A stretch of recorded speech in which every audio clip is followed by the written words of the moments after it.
When you have stress, play chess. When you fall on your ass, play chess for a real deal, for Christian seal. Welcome. Today I will talk to you about the chess variant Racing Kings.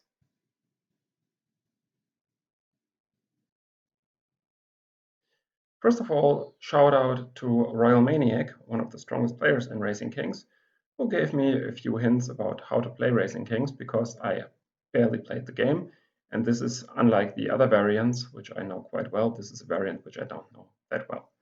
So let's jump straight into the action. These are a couple of games which I played after talking to Royal Maniac. And yeah, should also mention that you can watch Royal Maniac streams on lichess, so he regularly streams Racing Kings. Well, what's Racing Kings? In Racing Kings, you can see that the starting position is already pretty confusing, so there are no pawns, and instead each side just has the regular pieces. And the goal is also quite different. So in contrast to normal chess, the goal is not to checkmate the king, but the goal is to bring the own king to the 8th rank. So in that sense, it's a little bit similar to King of the Hill, but it's quite different in another respect, and this is that you cannot give any check. So you're not allowed to give check or checkmate, and you're also not allowed to put your king on a square where it would be attacked by an opponent's piece. You cannot walk into a check, and you can also not give a check. And yeah, this makes it quite a strange chess variant. Well, I already said that the goal is to reach the 8th rank first with your king. Let me just give you one example to illustrate this. So let's consider the following variation where both sides just run with their king. So note that the white king cannot move to f5 because this would put him into check. And so both kings just running up the board, let's say. In this case, now the white king would reach the 8th rank first, but the black king would also reach the 8th rank on the same move. And in this case, the game is declared a draw. So if black reaches the 8th rank first, then black wins. If white reaches the 8th rank, black has another half move, and in case black can also reach the 8th rank on that move, then the game is declared a draw. So yeah, now I will show you a couple of games which I played. And in Racing Kings, there are basically two types of different games. So one game is a game in which one side runs with the king, runs up the board, tries to approach the 8th rank, and the other side tries to capture as much material as possible, and then only in the end tries to avoid that the opponent's king reaches the 8th rank. And in this case, typically one king is very far advanced, but the side with the very far advanced king has a huge material disadvantage. And the other type of game is a game where both kings are running towards the 8th rank, and then the question is who is quicker. And in the case where one side has a lot of material and the other side has a king which is very far advanced, then typically the game either ends by one king landing on the 8th rank, or at some point this is stopped and the other side runs out of material, and then the other king slowly advances towards the 8th rank.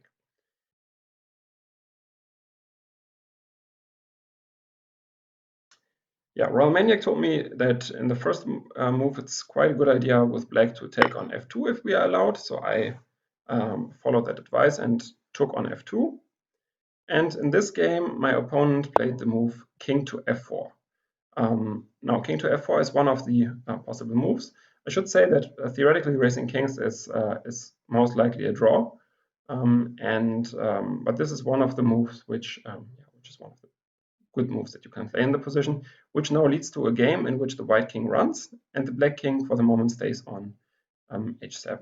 So I took on h1, took more material, and he ran with king e5. And now note that I would like to play rook b6 now, but I cannot do this because this would lead to a discovery check on the white king, and checks are not allowed in Racing Kings. So therefore, in order to stop further advances of the king, so he just threatens now to go king f6, king g7, king h8, I need to bring my queen back to the 7th rank. King b3, king f6, and now I played the move queen to a7, stopping the white king for the moment on the 6th rank.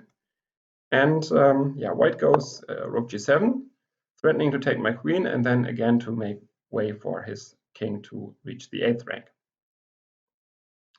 Well, I now went king to a4. The idea is that white can now not take the queen because then the king would be in a check. And as I said, this is not allowed in raising kings.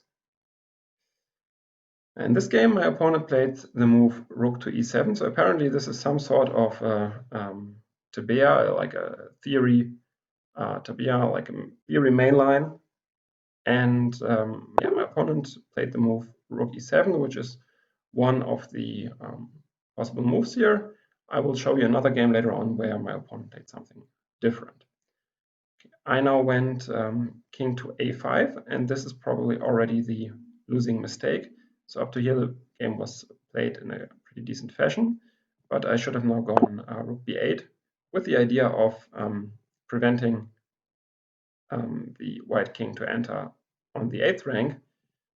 So for instance, if white now goes king to f7, black has a quite strong move, which is the move bishop to h7, with the idea that now white cannot go rook g8, because then black could just take on g8 and still the king cannot enter on the 8th rank. So after rook e7, I didn't go for this move rook b8, which would be the strongest move, and according to the computer it would lead to a draw. But I played the move king to a5, and this in fact loses the game, because now he can go king f7, threatening to bring the king to the 8th rank. I can just go rook b8 to avoid that advance. He cannot go rook e8 now, because this would leave him in a check, but he can just go rook g8 now. And yeah, now he's threatening to go rook from g8 to e8, and then in the next move to advance the king to the 8th rank. And in the game, I played the move king b6. And yeah, so rook to e8 would win right now, but he played the move king to g7, which also wins. Not that my king cannot come to the 7th rank, and I can also not avoid that he enters on h8 in the next move. So I played queen b7, and he played king h8, and my king is not in time to reach the 8th rank, so I'm one tempo short in this case, which means that I have lost the game. So let's take a look at the second game which I played, this time against the lichess user lucila-solis. And he also played the move king to g3. And I now again followed this recommendation of RoyalManiac to just take on f2, but he took back on f2. So this now leads to a different game. In the previous game, we saw king f4, and then this kind of a running game. In this case, we see knight takes f2 and rook takes f2, which now leaves the material balanced, but which now allows also the black king to run at the same time when the white king runs. So I played king b3, running up the board. He went king to f4, and now I decided to go queen a5 to stop his king on the 5th rank, which he met with a move rook to g5. This also makes a lot of sense. It attacks my queen and also potentially stops my rook, my king, from entering the 5th rank at a later point in time. So therefore I now went king a4. He cannot take on a5. Maybe king a4 is not the best move in the position, but let's not go too much into details. So he now played a strong, maybe decent move. Knight takes c1, and I went for rook b5, which seemed logical to me at the time. The idea of rook b5 was just that in case he takes with the rook, then I can just go queen takes b5, and he cannot take with a bishop because this would put me into check. So in the game, he now played rook to g2. Probably it was better here to just take and after rook b5 to go for more material, because my king is also not yet in time to really start running. So probably it would have been better for him to do that. Yet he went for this move, which now would have allowed me to go bishop e4 and winning material with a good position for leg. But I also didn't see that, so I went for my same idea again, taking on b5, g5, rook takes, and the move rook to b5. And yeah, in this position he could have again taken on b5, and after queen takes b5, it looks maybe at first glance as if black is doing fine, because white cannot advance to the 5th rank, and in the next move black will advance to the 5th rank. But white is just too much material up. So for instance, if I go knight c2, and let's say king a5, white can just take here, king b6, and now after queen h7, the king is stopped, and slowly but surely white's king is going to land on the 8th rank. So therefore, in this position, rook takes b5 followed by knight takes c2 would have been good for white. But my opponent played the move queen to h5. I took on g5, he took back, and I played queen b5. Again, he cannot take with the bishop. He should probably have gone queen c2, knight takes c2 again with similar position as before. But he didn't see that, and he also wanted to advance his king, so he played the move queen to e5. And now we started, I took on f1, and now we both started running. So he played king g5. I, of course, cannot take on e5 because that would be a check. So I also started running, and he ran, I ran, he ran, I ran. And he tried the last trick, so to play queen e8 with the idea of stopping my king for the moment. I cannot take because that would be a check. I can just go queen b8. And now he cannot avoid that I will also reach the 8th rank at the same time as he does. So he played king f8, king a8, and the game was a draw. The final game for today is a game against BayorMiller, which I also played with the black pieces. He also opened with rook g3, and we'll see the kind of running game again with king f4, takes, king e5, king b3, and king f6, the same position which we have seen in the first game. I played queen a7 again, and now he went for rook to g7. King a4, and now in the first game we have seen rook e7. After rook e7, rook b8 is the best move. But in this game we see the move knight takes c2. And after knight takes c2, I just decided to take back. And now he went for a similar line as the one we have seen before with rook e7. But this time I saw it coming what would happen. So I saw it coming that he would go king f7 and rook g8. And therefore I now decided to go rook c8 myself to directly take more control over the 8th rank. He played king f7, threatening the same motive as before, rook g8, rook e8.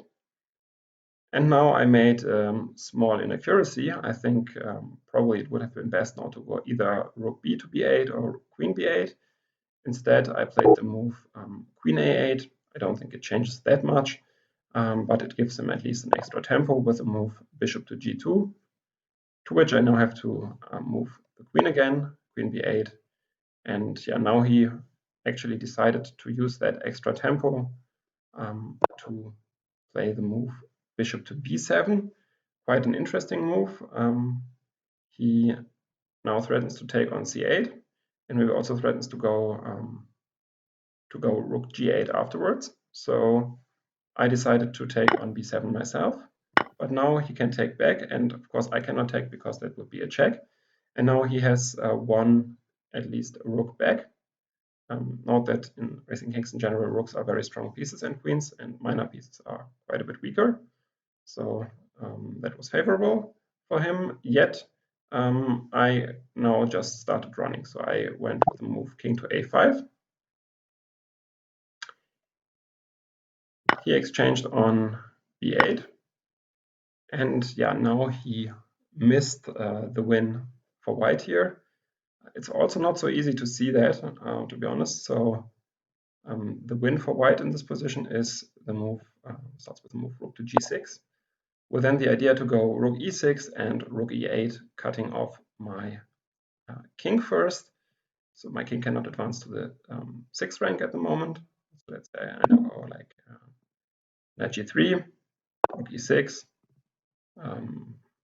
knight e5, just rook e8. And if I try to avoid this by playing rook h8, let's say rook e8, king b6, takes, king b7, and now careful not to advance the king because then it would result in a draw, but just rook e8 followed by king g8 and white wins. So the move rook g6 would have led to a win now for him, but he didn't see that, and instead went with the move rook to g8. And here I now have a resource which saves the draw for me, because he's threatening to take on b8 and then to go king g8. But I can just go king b6, preventing him from taking on b8, because that would be a check right now. And after rook f8, king b7, rook g8, king g8, king a8, the game ended in a draw. So yeah, you saw these two different types of games. One game in which both kings are running simultaneously, and you saw a lot of time this motive of cutting off the king with either the rook or the queen.